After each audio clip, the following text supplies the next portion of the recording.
السلام عليكم ورحمة الله تعالى وبركاته. مرحبا بكم معايا في فيديو جديد. كنتمنى دائما نلقاكم كلكم بخير على خير واحوالكم طيبة. اليوم ان شاء الله كما كتشوفوا معايا غادي نشارك معكم مسيمنات في الفرن اللي كيجيو رائعين، كيجيو مقرمشين. غادي نوجدهم ان شاء الله بالخضر وكذلك بالطون. بقاو معايا للاخير باش تشوفوا معايا المكونات وكذلك طريقة التحضير. فبسم الله على بركه الله. غنبداو اول حاجه بالعجين. عندي جوج زلايف ديال الفورس، زلافه ديال الفينو، الملح وواحد المعلقه صغيره ديال السكر، حبيبات اي سنيده. كنجمعوا العجين، ما صورش العجين، المهم كنجمعوها عادي بالماء اللي كيكون دافي، وكنديروها في واحد البلاستيكه وكنخليوها ترتاح. ندوزو هنايا للحشو. عندي هنايا في واحد المقيله واحد البصله كبيره، واحد حبه ديال الجزر اللي كتكون كبيره، حبه ديال الكورجيت حتى هي كبيره، وكذلك واحد الفلفله حمراء او خضراء، المهم اللي عندكم. كنقطعوها، كنزيدوا عليها واحد الكميه ديال الزيت نباتيه وكنشحروا الكل. السر باش اننا تجينا الخضره بنينه، لا سواء الا كنا هكا غنديروها في الحشوه ديال المسيمنات او البريوات. ان شاء الله في الفيديو القادم غادي نشارك معكم بريوات غير بالخضر كيجيو رائعين. كما قلت لكم السر هو اننا نشحروا الخضر مزيان مزيان، خاصها تشحر مزيان حتى كتدبل. كنأكد نشحروها مزيان مزيان. نبقاوها كنديو نجيو فيها نعطيوها الخاطر على نار اللي كتكون متوسطه. كنشحروها مزيان باش كتطلق لينا هكا ديك الميها ديالها وكتجي لذيذه. ومن بعد كنضيف كميه قليله ديال الزيتون الاخضر اللي كيكون مقطع، كذلك الفطر الاسود او لا الفطر المعلب اللي عندكم. وكنضيف التوابل اللي هما البزار، التحميره، خرقوم، ملح، واحد المعلقه كبيره ديال العطريه ديال بسطيله الحوت، كذلك سكينجبير. عطريه ديال بسطيله الحوت كتضيف واحد المذاق مميز لهاد المسيمنات هادو، غير جربوها. الا ما كانش عندكم ممكن ديروا الضامه ديال الحوت، لكن انا صراحه الا ما كنديرش نهائيا، ما كنخدمش بالضامه، فمن الاحسن نتفاداوها. ديروا العطريه ديال بصيله الحوت، راه كتضيف واحد المذاق زوين بزاف. صافي هنايا كنضيف الشعريه الصينيه اللي كنكون فزكتها في الماء وقطعتها مع القزبر معدنوس، وكذلك واحد جوج حكاك هكا ديال الطون بالزيت ديالو كنضيفهم في الاخير. وكنضيف واحد الراس معلقه ديال الهريسه على حسب الذوق. كتبغوا الحرور غادي ديروا كتر. صافي وكنخلط الكل وهاني ساليت الحشوه. كنخليها جانبا تبرد وندوزو العجين. كنشكلها كريات صغيره بحجم المشماشه. وعندي هنا الحشوه كما كتشوفوا معايا راه بارد. عندي الزبده اللي كتكون مذوبه، وعندي الزيت اللي غادي نطلق به العجين.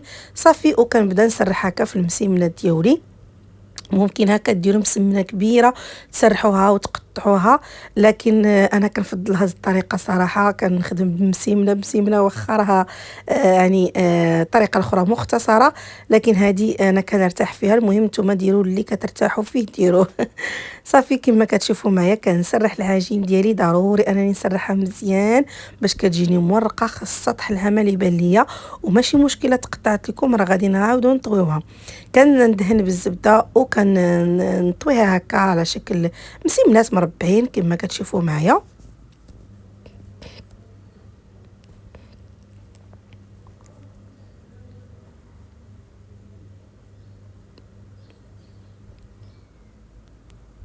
العجين ملي كتكون مرتاحه راه كتعطينا الطعو دغيا دغيا كتطلق معنا كما كتشوفوا، وكتجي مدلوكه.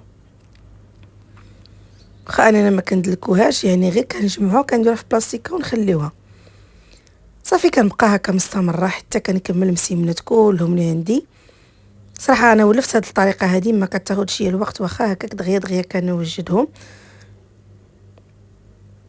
واهم شيء كما قلت لكم هو اننا نسرحوا العجين ديالنا مزيان حتى كيبان لنا سطح العمل باش كيجيونا مسيمنات مورقين.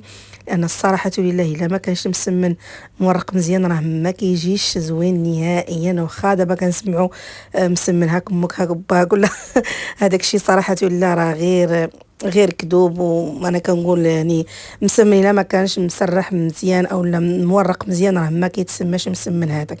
صافي هنايا ندوزو نرجعوا للوصفه ديالنا. صافي كما كتشوفوا معايا من بعد ما كنسالي كنرجع للمسيمنات ديالي وكنرجع الاولى اللي سرحت نطلق هكا بحال غنطيبها في المقله، وكنركز على الجوانب، كان هكا نسرح الجناب مزيان، والوسط كنخليه غليظ شي شويه لانه هو اللي غادي نحط في وسط منه الحشو كما كتشوفوا معايا.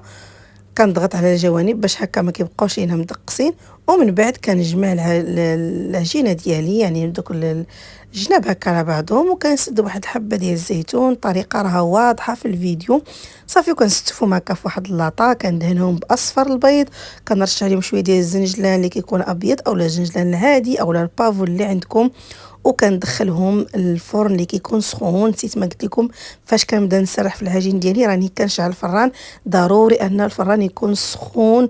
بهذا الحال هاد الفطائر هادو كيبغوا الفران سخون باش هكا كيتورقوا لينا وكيجيو مورقين. هذا هو الشكل من بعد ما كيتحمر ليا مسمن كنخرجو. هذا هو الشكل ديالو، شوفوا معايا كيفاش كيجيو رائعين، كيجيو لذاذ وكيجيو مقرمشين. ها انتم سمعوا معايا التقرميشه.